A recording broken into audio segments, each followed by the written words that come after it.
Welcome to the Transform My Dance Studio podcast, the only podcast for dance studio owners, where each week we bring you business growth strategies to help you increase your profits, impact the lives of more students, while ensuring you get back some time to have a little life outside of the studio. It's time for you to become the go-to studio in your area. Now, here's your host, founder of the Dance Studio Owners Association, Clint Salter.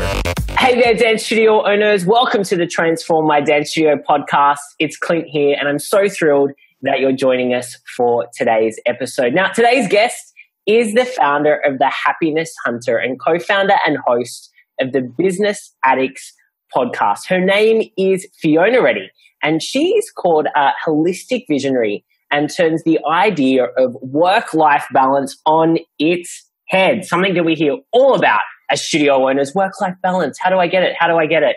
I'm excited for Fiona to be joining us today. Fiona, thanks for coming on and sharing your wisdom with our studio owners. Thank you for having me, Clint. It's great to be here. So tell me about this whole work-life balance thing. What's your philosophy on it? And how can our studio owners really subscribe to the fact that, it's life and it's hard to balance it, and they've got families and working and husbands and friends, and some of them have hobbies. How do we kind of manage it all? So I think the first thing I really want to make really clear is I actually don't believe in the idea of work-life balance. And this is a really difficult thing sometimes for us to get our heads around, because it's been drummed into us, work-life balance, work-life balance, work-life balance.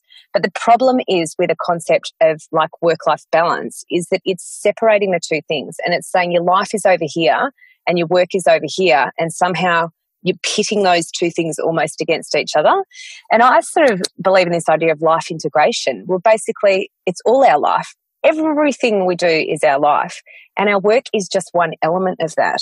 So what we need to kind of do is take a step back from this idea of work-life balance and trying to balance those two things off against each other, and actually just going, hang on a minute, this is all my life. Like, all of it's my life. So how do I make it all work in its entirety? And when you can sort of step back a little bit from it like that, it opens up the way you can kind of think about things and how you can approach things differently. So, I really don't subscribe to the idea of work-life balance, even though it's kind of what I teach is about how you attain that. But it's actually about just thinking about it differently and coming at it from a completely fresh perspective. No, I love it. Life integration, completely on board with that 100%. So why, I find that, our studio owners might use the word, I need more balance in my life. I need more balance. I'm always at the studio. I'm always working. So if we take a step back and we kind of look at like, hey, okay, I'm spending a lot of time at work. I'm not seeing my kids as much as I'd like to. I'm not, having date night with my husband or my partner. What are the first initial steps that we need to make to really start getting all areas of our life, thriving as much as possible? So the first thing we really need to do is accept that we are our life, if that makes sense. So we are the focal point of our life. So if we want to see balance in all areas of our life, across our life, we actually need to start with ourselves first. And we need to be focused on, getting that balance right within ourselves first, because the world kind of is our mirror, and we have the experience in our life that we kind of are attracting. So if we want to have balance in our life, we need to be balanced within ourselves. And that starts with our, I really think about it, is that we're emotionally balanced, we're mentally balanced, we're physically balanced, we're spiritually balanced, and we're socially balanced. So it's that real kind of unity, mind, body, spirit. If we haven't got that unity and that harmony within ourselves, nothing around us is going to be able to be balanced or harmonious or unified in a way. So the first thing we need to do is really come back, bring it back to basics.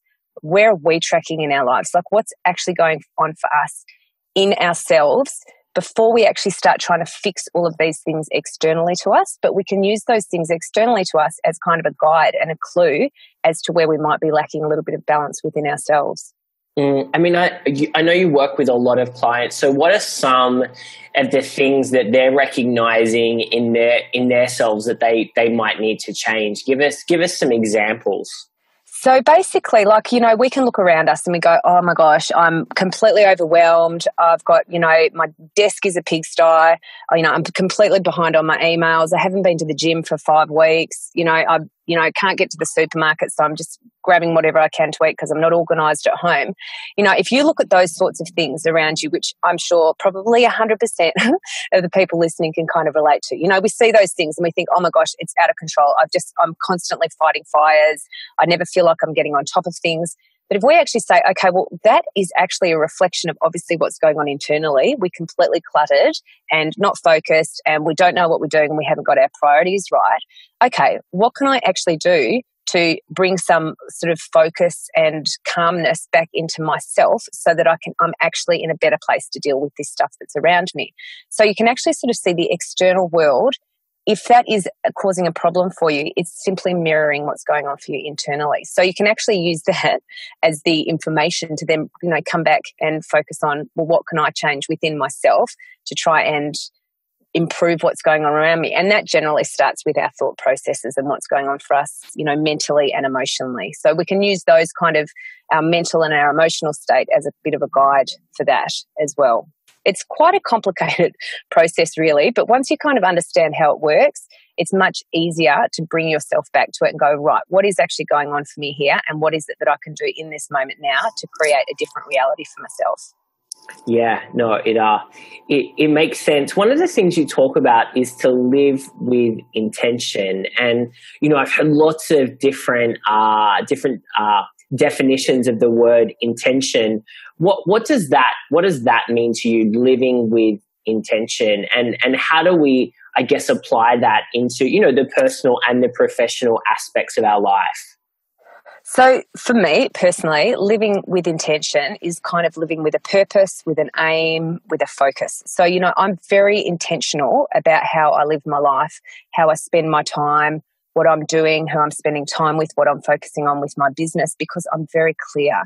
So part of the idea of living with intention is that you've got a bigger purpose or a bigger aim or a bigger vision or something that you're actually striving towards, I suppose, in a way. So everything that you can actually then do and all the decisions that you make and the way you're choosing to think about things and feel about things actually supports what you're trying to achieve with your life, with your business, with your relationships, with whatever it is that you're kind of being intentional about.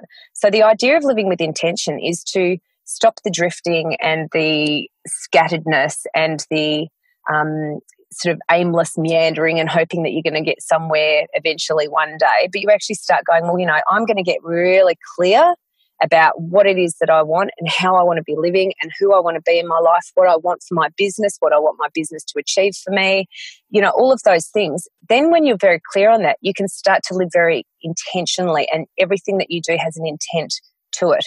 And that way you cut out a lot of the fluff in your life. And when you start living intentionally, you find that there's a lot more time because you're actually able to practice a lot more discernment about what you say yes to, what you say no to, where your boundaries are, all of those things. So when you're clear on the focus and you've got a goal, you've got goals and aims and a focus, that's basically living with intention. Yeah, I love it. You talked about purpose and, something that our studio owners talk about is maybe sometimes losing their purpose. They get caught up they're excited at the beginning. They start a dance studio. They love dance. They love teaching children.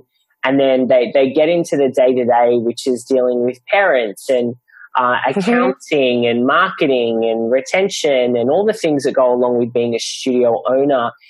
How do we kind of re-engage with our purpose if we maybe feel like we've lost our way a little bit? So that's a really interesting question. And I think that's something that, if you genuinely have your purpose, you never lose it. And that's the thing. So I think that that's why people really need to be clear about why they're doing what they're doing. How do they want to do it? Where do they actually want to go? Like, what is this vehicle of business that is basically an extension of us? Where do we want that to take us? Who do we want to become in the journey? We actually become so clear on why we are doing. We are 100% aligned with that, that actually then makes it a lot easier to move through those more challenging times, which are just part of the experience really as well. Like if we just look at life is a game, we're here to learn lessons, to discover more about ourselves, to overcome our weaknesses, to learn more about our strengths. Business is just a vehicle for us to do that. And I think, honestly, for those of us in business, we are so lucky, because I do not actually know something that is so challenging at so many different points, and it really cuts you to the core at times. It shows you where you are lacking. It shows you where you're weak. It also shows you where you're strong. There is such a great opportunity for so many rewards on so many different levels. And I think one of the things that, as part of that purpose and meaning, we really need to get clear on what a successful life looks like for us. And I think a lot of the time in business, success equates to dollar terms. And I'm not saying that financial success isn't part of the mix, but if we are solely basing our success on a numbers game, or any kind of numbers game, or any kind of people thinking, what's it, our sort of what word am I looking for, fame, I suppose, in a way, that kind of notoriety, that sort of thing. If we're valuing ourselves and our success on those kind of external measures, we're kind of doomed for failure. So what part of that purpose is actually understanding, well, what does a successful life look and feel like for me? Like, what am I going to get to at the end of my days or at the end of my time in business and say, I really achieved success with that? And if we're just focusing on the numbers, as I said, it's not going to work for us. So, part of, for me, being in business, successful in business, means that I have flexibility. It means that I have the ability to be innovative, be my own boss, create meaningful change, have a very positive impact in the world, show up to the best of my ability. They are measures of success for me. So I can feel successful every day. I don't have to wait for some external thing to come in and say, you've succeeded today, tick. Does that make sense? Yeah. So I think it's really about, so what I gauge that you're saying is that it's really about finding your own version of success. Yours Correct. is freedom. It's the same for our studio owners. A lot of them are, talking about, well, I want to see my kids, I want to see my kids more. It doesn't necessarily mean more money in the bank. It means more time with my children, maybe with my partner. And so I think, one of the really important things here is creating a vision for you and for your life and for your studio that then keeps you on track, because I feel like it's very easy, and we hear this all the time in the association, our studio owners that are kind of looking sideways and looking at what someone else is doing and going, oh, I've got to start that class now, or I need to open another venue, or I need to do X, Y, Z. And I think when we're not kind of dictating the life that we want, we can get lost. And I think that's when we overwork and we feel exhausted. And so can you talk a little bit about like setting your vision? How do we do that? Is it the vision board, getting out the glue stick with the magazines, or what does it look like? I think that it's a great question. And I just really want to say one thing to what you just said then. One of the best pieces of advice I ever got when I first started business, 4 years ago or whatever, 4.5 years ago, however long ago it was, and I can't even remember where I saw it, it was stay in your lane. And it has stuck with me, because basically it's stay in your lane. Don't worry about what anybody else is doing. Like, just race your own race. It's not about competing with other people or worrying what other people are doing. It's exactly as you say. If you are completely aligned to where you're going and you've got that focus and that aim and that purpose and that vision, just stay where you're going, and be clear on. So within the Happiness Hunter, we've got the 7 elements. It's a framework for life integration. And it's a really basic framework. It's what I've applied in my own life. I'm teaching it to hundreds of other people. But basically, you've got to get really clear on your vision as a starting point.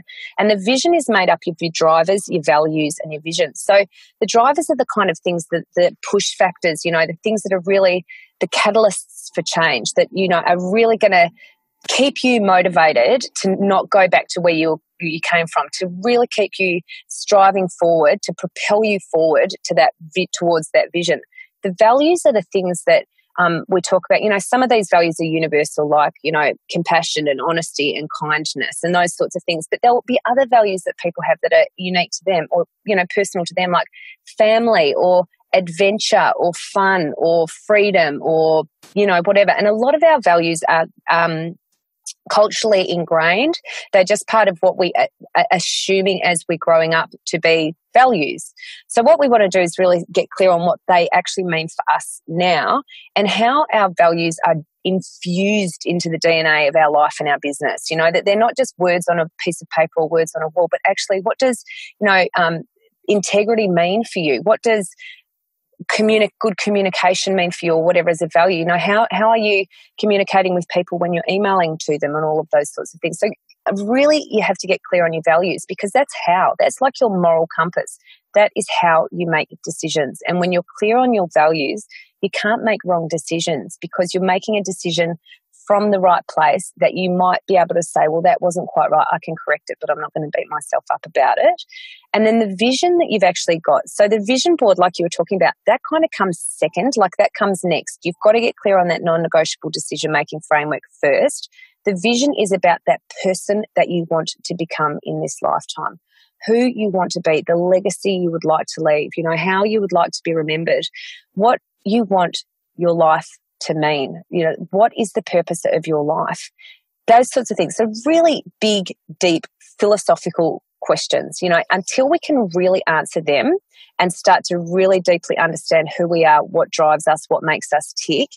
All of that other stuff, we can't attach to it properly. We can't make proper meaning from it because it becomes something that's external to us. So it's really getting clear on that non-negotiable decision-making framework. When you are clear on that, you can actually start to then look at, okay, well, what does that mean for me in my fitness? So we've got 6 elements that sit around that. So myself, like my emotional, physical, spiritual, social, spiritual well-being.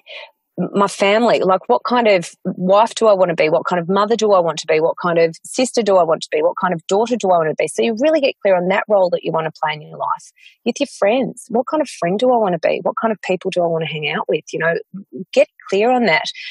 With your financial situation, like what does having enough money mean to you? And it's not a dollar amount in the bank. Like what does financial freedom mean to you? For me, it's been able to practice discernment. It's about having enough money to buy what I need when I need to buy it. My needs are very simple. I don't need necessarily millions and millions of dollars. Of course, that's all starting to come now. And then we look at the element of our work. So we need to be clear on us as an individual, as a human being, as somebody who is connected in a community, in a family first. Then we actually go, okay, what does work mean for me? What sort of role do I want to have in the workplace? What kind of contribution do I want to be making to society in my work time? Then we actually look at the fun and fulfillment. So this is the stuff that Stephen R. Covey calls sharpening the saw, the things that tend to fall off when we become so overwhelmed and busy with, life and ordinary activities. But they're the things that kind of keep us sharp and keep us enthusiastic. And, that's things like volunteering, community service, study, fun activities, hobbies, going on planning fun holidays, doing something just for the fun of it, going to the movies, having a girls' weekend or a guys' weekend away, whatever. Those things that we just don't do because we become too busy. But those are the things that kind of make up the richness and the complexity and the diversity of our life. So we actually need to get clear on, that's what I was saying about this idea of life integration. It's like we do business planning and we never do that process for our life. It's crazy, but we can actually do all of it. And actually when we're in our own business, we are like the luckiest people on earth because we can create whatever we want to create. So until we're clear on that vision that we have for our lives, anything that we create for our businesses is not necessarily going to be sustainable, as people in business discover. That was great, Fiona. Really, really valuable there. I want to wrap up, and you shared a lot of really great principles around, I think, just living a more on purpose, more fulfilling life. What would you say would be like the biggest takeaway for our studio owners to go away with and actually start taking action on from what you've shared with us? Oh, there's a couple of things. I think the most important thing is taking some time, giving yourself some space to really reflect, know who you want to be, and get clear on the vision that you've got for your life and business, and then kind of trust the process. Like, don't sort of think, oh, it's not working. I've got to kind of, I've got to pivot. I've got to do this. It's like, no, I'm just going to stay really focused. I'm going to keep being really positive, taking the right action, doing the right things, being a good person, and I'm going to trust, because I know that if I do this and I follow this course, the right things are going to happen and things are going to start moving for me. But you've got to kind of believe it and have that faith in yourself and your ability that you can actually achieve whatever you want to achieve in this life. But to achieve it, you've got to know what you want to achieve. You've really got to know it. You've got to own it in your heart.